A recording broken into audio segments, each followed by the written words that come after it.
Hello everyone, I'm Keith Hutchings from the Comfortable Home Project, and today I'm here with Ross Mars, renowned environmental scientist who specializes in water management, greywater, and household and commercial wastewater. So I think this is going to be a really interesting conversation.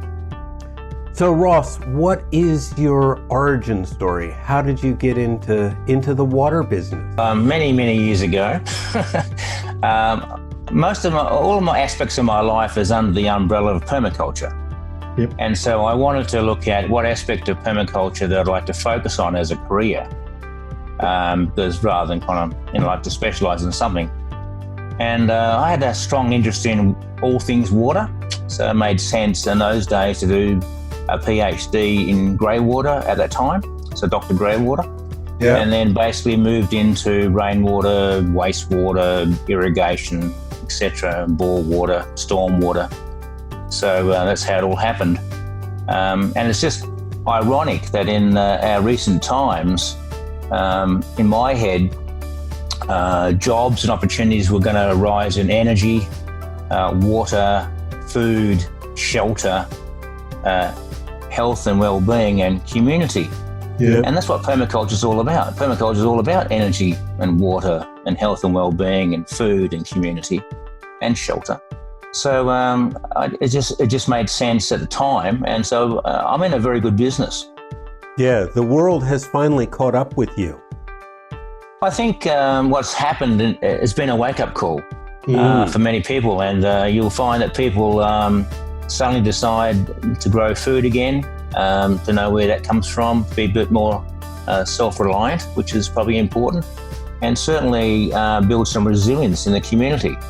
Yes. And that's where things are heading, and I think that's in a good position to be in. People are probably taking more time to reflect on what they value in life, and certainly how can I live more sustainably. Yeah, those are really important things, and you've really been on the forefront of them, on the cutting edge for a long time. So, Ross, what problem do you solve for your clients? Basically, we are the one-stop shop.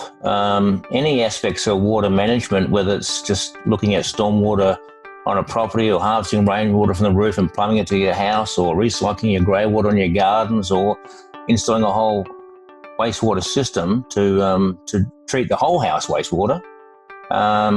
Irrigation, we now do a lot of bore work, work with contractors drilling bores, fitting out bores, treating bore water. So all those aspects about water on a property, both domestic and commercial.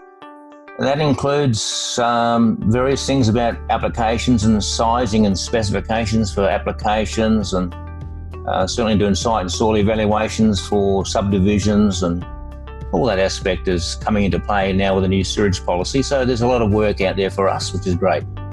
And are you doing mostly rural work, or are you also working in residential areas in the suburbs? Well, yeah, still our work is based in Perth mainly, but however, having said that, we do service and install systems anywhere from Kalgoorlie to Albany, right through to Augusta and Margaret River and up to Jurien Bay, etc. So we have a wide range of installations and service contracts with clients.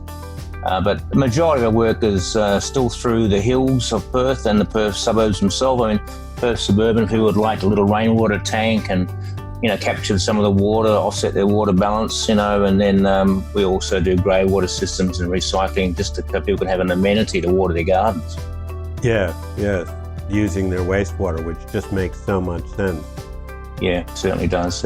Obviously, it can be costly in some circumstances if the houses are fully developed and you've got to rip up paving and cut concrete to access pipes. But, if you're building a new home, you'd probably want to get it ready for, rainwater ready and greywater ready, really.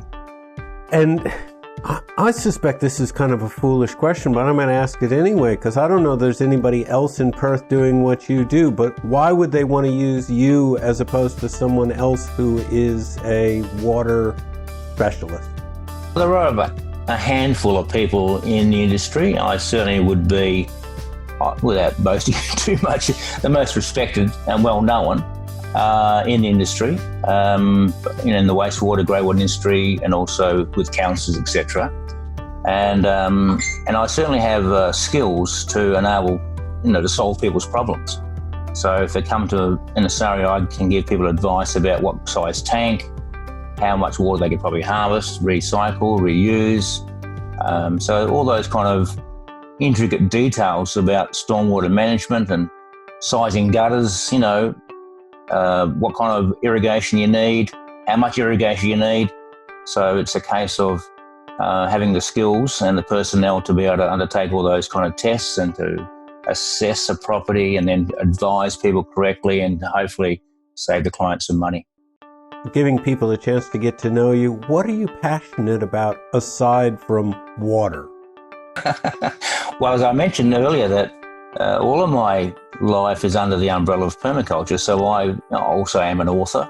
So I've written a few permaculture books. I also do the odd designs and consultancy. And in recent years, probably the last 10 or so years, I've been developing the accredited training courses in permaculture. So now we have like a Cert 2 and Cert 3 and up to diploma in permaculture, so people can get a formal qualification, which is recognised by industry. But also the last few years in particular have been getting permaculture into schools. So I developed the Cert 1 and Cert 2 permaculture courses as vet programs in schools. So there's about half a dozen schools in WA currently delivering permaculture to high school students. And a lot of schools, as you know, have gardens, etc., and underutilised garden beds and garden space.